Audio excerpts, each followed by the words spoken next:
আচ্ছা, তাপ একটু বোঝ, এখানটা একটু বোঝ। এটা আমাদের লাস্ট পোর্শন তাপের, ঠিক আছে? তাপ একটা জায়গা থেকে আরেকটা জায়গায় তিন ভাবে যেতে পারে। একটাকে বলা হয় পরিবহন, ঠিক আছে, পরিচলন, আর একটা হচ্ছে বিকিরণ। বোঝা গেছে না? বোঝা যায়। এই পরিবহনটা কোন মাধ্যমে হয়? এই পরিবহনটা হয় কঠিন মাধ্যমে, মানে কঠিন যে পদার্থগুলো আছে সেই পদার্থগুলোর মধ্যে এই পরিবহন পদ্ধতিতে তাপ এক জায়গা থেকে আরেক জায়গায় যায়। বুঝে গেল না? বোঝা গেল। এবার পরিচলন, তোরা ভূগোলে দেখবি পড়বি পরিচলন স্রোত, ঠিক আছে? সমুদ্র স্রোত কি বলে ওই বায়ু কি আছে, সমুদ্র স্রোত কি বলে, তারপরে আরো সব স্রোতের নাম আছে, উষ্ণ স্রোত, শীতল স্রোত, এসব নাম আছে, ঠিক আছে? এইটা হয় শুধুমাত্র তরলে। বোঝা গেছে না? বিকিরণ তরলে হয় আর গ্যাসেও হয়। বোঝা গেছে না? না, গ্যাসেও হয়। পরিচলন স্রোত তরলেও দেখা যায়, গ্যাসেও দেখা যায়, ঠিক আছে? দুটোতেই দেখা যায়। আর বিকিরণটা কোথায় হয়? বিকিরণটা হয় শূন্য মাধ্যমে, মানে যেখানে কোনো রকম মাধ্যম নেই। এটা কোথায় হয়? শূন্য মাধ্যম। বোঝা গেছে না? বোঝা গেল? মানে বিকিরণ পদ্ধতিতে আমরা সব থেকে ভালো কি দেখতে পাই? সূর্যালোক। সূর্যালোকটা আমাদের পৃথিবীতে আসে, এটা বিকিরণ পদ্ধতি। এই দুটো তোদের সিলেবাসে নেই, ঠিক আছে? তোদের সিলেবাসে যেইটা আছে সেইটা হচ্ছে পরিবহন। আচ্ছা, পরিবহন আগের দিন আমি এই পরিবহনটা কিরকম করে হয় একটুখানি বলি। কঠিন পদার্থের ক্ষেত্রে কি হয়? যে সকল পদার্থে মুক্ত ইলেকট্রন থাকে, মানে কি, যেই ইলেকট্রনগুলো পট করে বেরিয়ে পালিয়ে যেতে পারে, ঠিক আছে? যেই সকল পদার্থের ক্ষেত্রে মুক্ত ইলেকট্রন বেশি থাকবে তার পরিবহন ক্ষমতা তত বেশি হবে। বোঝা গেছে না? বোঝা যায়। তাপটা তত তাড়াতাড়ি এক জায়গা থেকে অন্য জায়গায় চলে যাবে। ধর এইটা একটা খুব ভালো পরিবাহী। আচ্ছা, এটা পরিবাহী বলা হয়। যার কি বলে মুক্ত ইলেকট্রনের সংখ্যা বেশি তাকে বলা হয় পরিবাহী। যেটা লিখে দিচ্ছি, যার মধ্যে মুক্ত ইলেকট্রন বেশি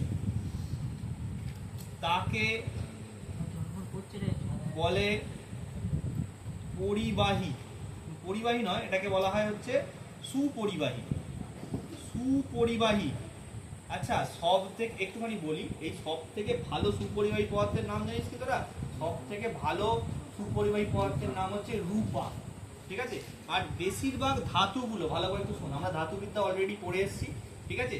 বেশিরভাগ ধাতুগুলো কিন্তু তাপের সুপরিবাহী হয়। বুঝে গেছে না? বলা যায় তাপ আর তড়িৎ দুটোরই।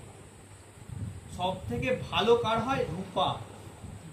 রূপা মানে কোনো মেয়ের নাম নয়, রূপা, ঠিক আছে?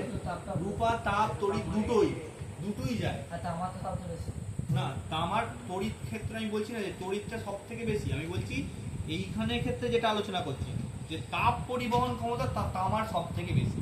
আচ্ছা, যেগুলো ধাতু হয় সেগুলো বেশিরভাগ ক্ষেত্রে কঠিন হয়। আমরা জানি যে ধাতু সবসময় কঠিন হয়, কিন্তু একটা ধাতু আছে যেটা হচ্ছে তরল, সেটার নাম হচ্ছে পারদ। বোঝা গেছে না? বোঝা যায়। পারদ হচ্ছে তরল এবং এটা হচ্ছে তাপের সুপরিবাহী। বোঝা গেল না? বোঝা গেল। এবার কিছু পদার্থের কি বলে, কিছু পদার্থের মধ্যে এই যে মুক্ত ইলেকট্রন সংখ্যা কম থাকে। যাদের মুক্ত ইলেকট্রন সংখ্যা কম থাকে তাদেরকে বলা হয় কুপরিবাহী বা অন্তরক পদার্থ। বোঝা গেছে না? বোঝা যায়। আমি এটাও লিখে দিচ্ছি, যাদের মধ্যে মুক্ত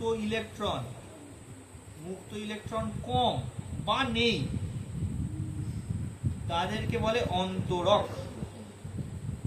এই সব থেকে ভালো অন্তরক তো হয় না। অন্তরক অনেক রকমের হতে পারে, যেগুলো আমরা কি বলে রাবার হয়, রাবার কাঠ, ঠিক আছে? রাবার কাঠ, আর কি হয়? প্লাস্টিক হয়, ঠিক আছে? এইগুলো হচ্ছে কিছু।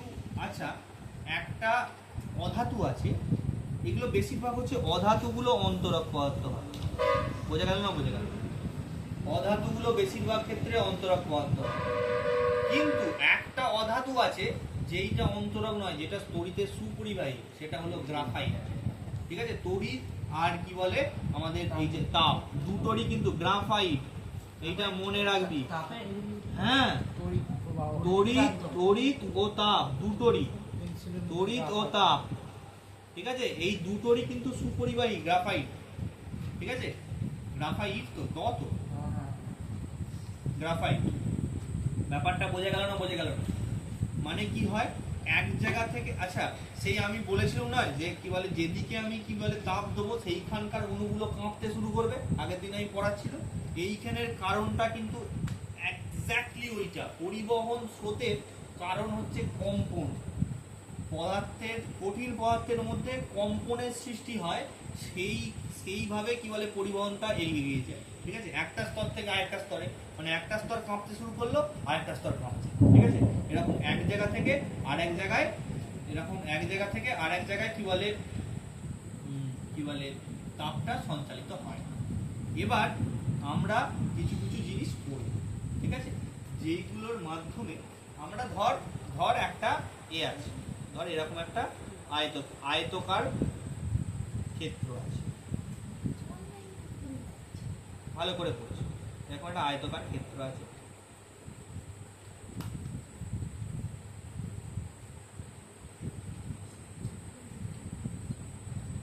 সেটা একটু মোটাও আছে, একটু ছবিটা একটু নড়বড়ে হয়েছে, তাও একটু বুঝে। ধর এইখানে আমি আগুন ধরিয়ে নিয়েছি, ফুলঝুরি লাগিয়ে দিয়েছি, আগের দিন যেমন করছিলাম ফুলঝুরি ধরে দিয়েছি, ঠিক আছে, ভালো করে শুনবি জায়গাটা। ধর এইটার হচ্ছে ডি, বুঝে গেছে না? এটা ডিটা মোটা, ঠিক আছে, মোটা হচ্ছে ডি আর লেন্থ হচ্ছে এল, সাপোজ, ঠিক আছে।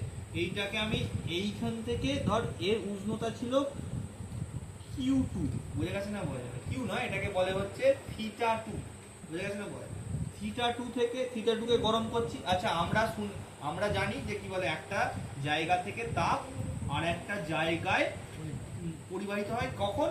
ঠান্ডা জায়গা থেকে, এই গরম জায়গা থেকে ঠান্ডা জায়গায়, বেশি তাপ থাকলে তবে তো অন্য জায়গায় যাবে, সেটা এই θ1 জায়গাটায় গেছে, বুঝে গেছে না? বলে এর উষ্ণতা θ2 আর এর উষ্ণতা হচ্ছে θ1, তার মানে θ2টা সবসময় θ1 এর থেকে বড়, কারণ এখানটা ঠান্ডা, তাই জন্যই তো তাপ যাবে, তাই না? তাই ব্যাপারটা বোঝা গেল না? বোঝা গেল।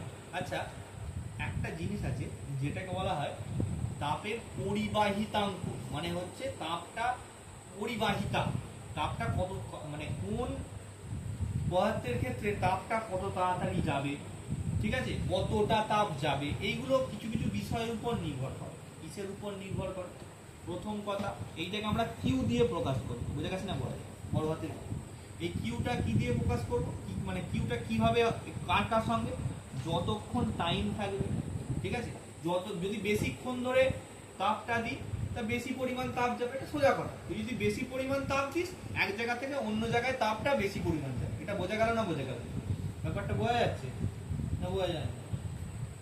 এবার কি, এবার ক্ষেত্রফল, ঠিক আছে, তার যে ক্ষেত্রফলটা আছে সেই ক্ষেত্রফল অনুযায়ী হবে, ঠিক আছে, তার যে ক্ষেত্রফল সেই অনুযায়ী হবে, বা ডিও লিখতে পারিস। আর কি এই লেখে আর কিসের উপর আছে, তার যে আর কি আছে, উপাদানটা তো বলছি, ওটা নয়, আর হচ্ছে এই যে θ2 মাইনাস θ1, ঠিক আছে, এইটার উপর নির্ভর করে, বোঝা গেছে না? মানে যত তুই বেশি তাপমাত্রাটা বাড়ানো কমানো করবি, ঠিক আছে, তার উপরে কিন্তু পরিবাহিত, যত বেশি পরিমাণ তাপ দিবি তত বেশি পরিমাণ তাপ এক জায়গা থেকে আরেক জায়গায় যাবে। ওই যে বেসটাই বলবো, এটা ডি হবে। হ্যাঁ এইটা একটুখানি বলি, শোন এইটা একটুখানি বলি, এইটার সঙ্গে কিন্তু একমাত্র ব্যস্তানুপাতে জড়িত, মানে যত মোটা জিনিস হবে তার এক জায়গা থেকে আরেক জায়গায় তাপ যেতে বেশি টাইম লাগে, কিন্তু একটু মোটা লেয়ার করলে যে কোনো জিনিসের এক জায়গা থেকে আরেক জায়গায় তাপ যেতে কি বলে বেশি টাইম লাগে, এটা সবাই জানে, ঠিক আছে। এবার এইগুলোকে যদি কম্বাইন করে দিই তাহলে কি হবে, Q proportional to T into θ2 minus θ1 by D, এই সবগুলোকে গুণ করে দিয়েছি, ঠিক আছে, বোঝা গেল না? বোঝা গেল। এবার এই যে আমাদের এটা আছে, এইটাকে তোলার জন্য একটা ধ্রুবক দিয়ে গুণ করতে হয়, বোঝা গেল না? বোঝা গেল। তাহলে kt ইন্টু θ2 মাইনাস θ1 বুঝে গেছে না? বলে এইটাকে বলা হয় তাপের পরিবাহিতাঙ্ক। কি বলে? তাপের পরিবাহিতাঙ্ক।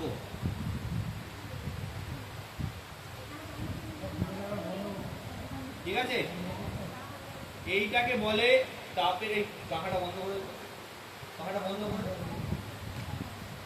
হ্যাঁ ক্ষেত্রফলটা হবে, আমি লিখেছি।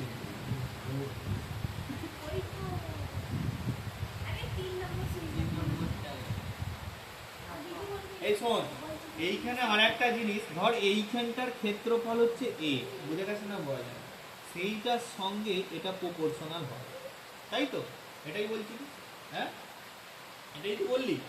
এবার তাহলে এইটাও এইখানে আসবে, ঠিক আছে, ই এ ইন্টু, তাই তো? এটাই সমীকরণ আছে, ঠিক আছে। এই ক্ষেত্রফলটার সঙ্গে এটাও সমানুপাতে থাকে। এবার এই যে পরিবাহিতাঙ্কটা থাকে, এটা একটু ভুল হয়ে গেছিল, মানে একটু মিস্টেক হয়ে গেছে।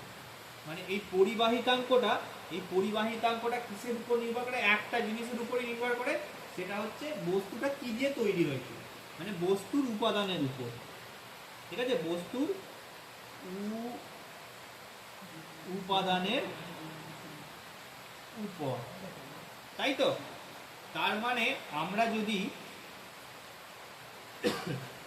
এবার কিছু কিছু জিনিস আমরা, এই যে তাপটা করব, তাপের সঙ্গে তড়িতের কিছু কিছু জিনিসের মিল আছে, ঠিক আছে, সেইগুলো আমরা একটুখানি খুঁজে বার করবো, বুঝে গেছে না?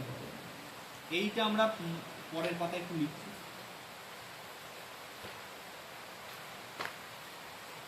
কি আছে? কিউ সমান কি ছিল? A into T A into theta two minus theta one by D, বুঝে গেছে না? এবার একটুখানি দেখি। আচ্ছা, কিউটাকে আমি এদিকে, টিটাকে আমি এদিকে নিয়ে চলে যাচ্ছি, সমান K into A by theta two minus theta one. আচ্ছা আচ্ছা, আমরা একটা সূত্র শিখেছিলাম, কিউ সমান আই ইন্টু টি, এটা আমরা একটা সূত্র শিখেছিলাম, বুঝে গেছে না? বলে এটা দেখবি তোদের তড়িতের প্রথম পাতার প্রথমেই আছে, বুঝে গেছে না? বলে এবার আর একটা কি সূত্র আমরা শিখেছিলাম, যেটা আমাদের একদম ফেমাস সূত্র, যে কি বলে, যদি কি বলে একটা এর মধ্যে দিয়ে যদি এরকম করে একটা সার্কিট আছে, সার্কিটের কি হয়, যেই দিকে বেশি পরিমাণ ইলেকট্রন থাকে তার দিক থেকে কি বলে কম পরিমাণ ইলেকট্রন, মানে যেদিকে বেশি পরিমাণ ইলেকট্রন আছে মানে কি, সেইটা হচ্ছে আমাদের নেগেটিভ প্রান্ত, ঠিক আছে, আবার নিম্ন বিভব বলা হয়, তাই তো? ঠিক আছে বলছি, ঠিক আছে বলছি, হ্যাঁ নিম্ন বিভব। আর যেই দিকে বেশি কম পরিমাণ ইলেকট্রন আছে বা বেশি পরিমাণ পজিটিভ আছে, সেটাকে উচ্চ বিভব বলা হয়, বুঝে গেছে না? বলে তাহলে নিম্ন বিভব থেকে উচ্চ বিভবের দিকে ইলেকট্রন যায়, কিন্তু তড়িৎ পরিবহনটা কি হয়? তড়িৎ পরিবহনটা হয় কি বলে তার উল্টো দিক থেকে, ঠিক আছে, ইলেকট্রন যেদিক দিয়ে যায় কি বলে তড়িৎ পরিবহনটা তার উল্টো দিকে হয়। যেমন ধর এইটা যদি পজিটিভ হয়, এটা নেগেটিভ, ঠিক আছে, নেগেটিভ থেকে পজিটিভ দিকে যাচ্ছে, মানে এই দিকে যাচ্ছে, ঠিক আছে, তাহলে ইলেকট্রন এই চলে, আমাদের যে তড়িৎ পরিবহনটা কোন দিক থেকে হবে? এই দিক থেকে এদিকে, ইলেকট্রনটা এদিক থেকে এদিকে যাচ্ছে, তাহলে তড়িৎ পরিবহনটা এদিক থেকে উল্টো দিকে হবে। ব্যাপারটা বোঝা গেল না? বোঝা গেল? ব্যাপারটা বোঝা গেল?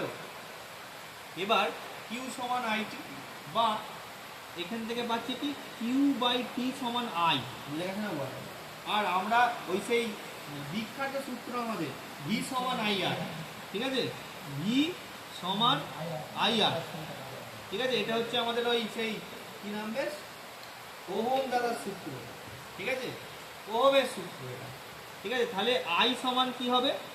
আই সমান হবে ভি বাই আর, বোঝা গেল না? বোঝা গেল? হ্যাঁ, আই সমান ভি বাই আর হবে। তাহলে এই আই এর জায়গায় যদি ভি বাই আর বসিয়ে দিই, তাহলে কি পড়ে থাকবে? কিউটি সমান ভি বাই আর, বোঝা গেল না? বোঝা গেল? হ্যাঁ, আচ্ছা এই ভিটা কি, এইখানে যদি ভি ওয়ান থাকে, এইখানে যদি ভি টু থাকে, ঠিক আছে, তাহলে কি হয়? ভিটা actually V two minus V one হয় তো, ঠিক আছে, V two minus V one হয় তো। এই ভিটা কি? বিভবের পার্থক্য। একটা কি বলে সার্কিটের মধ্যে যদি বিভব পার্থক্যের সৃষ্টি হয়, তবেই তার মধ্যে তড়িৎ প্রবাহ সৃষ্টি হয়, তাহলে ভিটা মানে কি, এর কিউ বাই টিটাকে লিখতে পারি v2 মাইনাস v1 বাই আর। আচ্ছা বোঝা গেল না বোঝা গেল? হ্যাঁ আচ্ছা এইটাকে আমরা এইটা লিখতে পারি, তোরা একটু ভালো করে দেখবি। কিউ বাই, দাঁড়া দাঁড়া দাঁড়া, কত উতলা হয়নি, না না ঠিক আছে। এবার কি করছি দেখ, এই যে থিটা 2 মাইনাস থিটা 1, ঠিক আছে, এইটাকে আমি ডিটাকে এই এই এই আকারে লিখতে পারি না, লিখতে পারি না, কে বাই কে। কী করে লিখলুম দেখ, এইটা আমি বলেছি যে আমি অঙ্ক করার সময় অনেকবার বলেছি যে এই যে ভাগ চিহ্নটার নিচে কোনোদিনই কি বলে ভগ্নাংশ থাকতে পারে না, থাকতে পারে না। তো তাহলে এইটা হলে কি হবে, থিটা 2 মাইনাস থিটা 1 ইন্টু কি হবে কে এ বাই ডি। বুঝে গেছে না বলা? তাহলেই তো এই এই এই ইকুয়েশনটা চলে এলো। বুঝে গেল না বুঝে গেল? হ্যাঁ এইটা আমি কেন করলুম দেখ, এইটাও দেখ, এই দুটোকে যদি আমি একটু এক করার চেষ্টা করি, দেখ এইটাও কিউ বাই টি, এখানেও কিউ বাই টি, কিন্তু দুটো কিউ এর মান আলাদা। এইটার মানে হচ্ছে তড়িৎ, মানে কতটা পরিমাণ তড়িৎ প্রবাহিত হচ্ছে, তড়িতের পরিমাণ এটা, বা আধানের পরিমাণ, এটা হচ্ছে আধানের পরিমাণ, আধানের পরিমাণ, এইটা হচ্ছে আধানের পরিমাণ। কিন্তু এইটা কি, এটা কি তাপের পরিমাণ, কতটা তাপ পরিবাহিত হচ্ছে। বুঝে গেছেন না বলা? আর এটা কি টিটা মানে এখানে টেম্পারেচার, এখানে মানে টেম্পারেচার। বুঝে গেছেন না বলা? কিন্তু এখানে টাইম, এটা মানে টাইম, হ্যাঁ এটা মানে টেম্পারেচার, তাই তো? তাই তো না, এখানে টি মানে কিন্তু টাইম, সরি সরি, এখানে টি মানেও কিন্তু টাইম। দেখ এখানে যখন করেছিলাম যে টি এর সঙ্গে প্রপোর্শনাল, মানে কি যত বেশিক্ষণ ধরে তাপ দেবো তত বেশি পরিমাণ তাপ দেবো। এই আমার বাইকটা উল্টে যায় না তো, ঠিক আছে ঠিক আছে। এই ব্যাপারটা দেখ, দুটো কিন্তু একই রকম জিনিস, ঠিক আছে। একটা পরিমাণ বাই কি বলে সময়, এইখানেও পরিমাণ বাই সময়। এটা এইখানে তাপের পরিমাণ, এইখানে এটা আধানের পরিমাণ। ব্যাপারটা বোঝা গেল না বোঝা গেল? ব্যাপারটা বুঝতে পারছিস সবাই? এবার দেখ এইখানেও একটা পার্থক্য বাই কিছু একটা আছে। এইখানে দেখ, এইখানে হচ্ছে সেটা হচ্ছে উষ্ণতার পার্থক্য, আর এইখানে হচ্ছে বিভবের পার্থক্য। বোঝা গেছে না বোঝা যায়? পার্থক্য বাই কিছু একটা। তাহলে এইটাকে যদি আমরা 1 নম্বর নাম দিই, আর এইটাকে যদি 2 নম্বর নাম দিই, তাহলে যদি তুলনা করি, তাহলে 1 ও 2 তুলনা করে পাই কি পাবো, যে দেখ এই সব মিলে গেছে, এইটার সঙ্গে এটা মিলে গেছে, এইটার সঙ্গে এটা মিলে গেছে, তাহলে কি পাবো, যে তাহলে কি এটা, এইটা যদি পাই তাহলে এর সঙ্গে এই পার্টটা সমান, তাই তো? তাহলে আর সমান ডি বাই কে ইন্টু এ। বোঝা গেছে না? বোঝা গেল? হ্যাঁ বোঝা গেল না বোঝা গেল? হ্যাঁ এই বুঝতে পেরেছিস ব্যাপারটা কি বলতে চাইলাম আমি?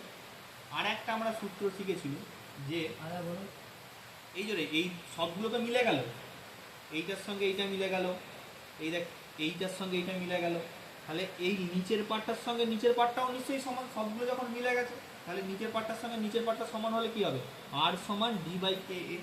বুঝে গেছে না? এই আরটার সঙ্গে এই ডি বাই কে এটা সমান। বুঝে গেছে না? ব্যাপারটা বোঝা গেল? আর একটা সূত্র শিখেছিল, আর সমান রো এল বাই এ। বুঝে গেছে না? হ্যাঁ এই রোটা সেখানে এইখানে কি হচ্ছিল, রো এর মান ছিল তো রোধাঙ্ক। বুঝে গেছে না? রোধাঙ্ক, ঠিক আছে। এইখানে দেখ এই এলটা কি, এলটা কি সেই পরিবাহীটা কতটা লম্বা ছিল ততটার সঙ্গে, ঠিক আছে। তাহলে পরিবাহীর দূরত্ব মানে এটাও সেই দূরত্ব, এটাও একটা দূরত্ব। তাহলে এই দুটোকে যদি আমি তুলনা করি, এটাকে আমরা আর এইচ দিয়ে লিখি অনেক সময়, ঠিক আছে, মানে হিটের ক্ষেত্রে তো তাই জন্য আর এইচ দিয়ে লিখছি। তাহলে এইটা মিলে গেছে, দেখ এর নিচেও এ আছে, তাহলে এর নিচেও এ আছে, এই দুটো যদি মিলে যায় তাহলে কি হবে, তাহলে এইটা কি হবে, তাহলে 1/k সমান কি হবে, রো। বোঝা গেছে না বোঝা যায়? বোঝা গেল না বোঝা গেল? তাহলে এইটাকে বলা হয়, এটা বলে তাপীয় রোধাঙ্ক। এটাকে বলে তাপীয় রোধাঙ্ক। তাহলে রোধাঙ্ক আমার দেয়া থাকলে তাপীয় রোধাঙ্কটাকে উল্টে দিতে হবে। যদি রোধাঙ্কটা দেয়া থাকে তাহলে তাপীয় রোধাঙ্ক বার করতে পারবো। এটা হচ্ছে রোধাঙ্ক আর তাপীয় রোধাঙ্কের মধ্যে একটা সম্পর্ক। বোঝা গেছে না বোঝা যায়? ব্যাপারটা বোঝা গেল? এইখানে তোদের চ্যাপ্টার শেষ। এই বন্ধ করার পর ও আমার কাছে আছে, আমার কাছে অস্ত্র আছে। বন্ধ হয়েছে?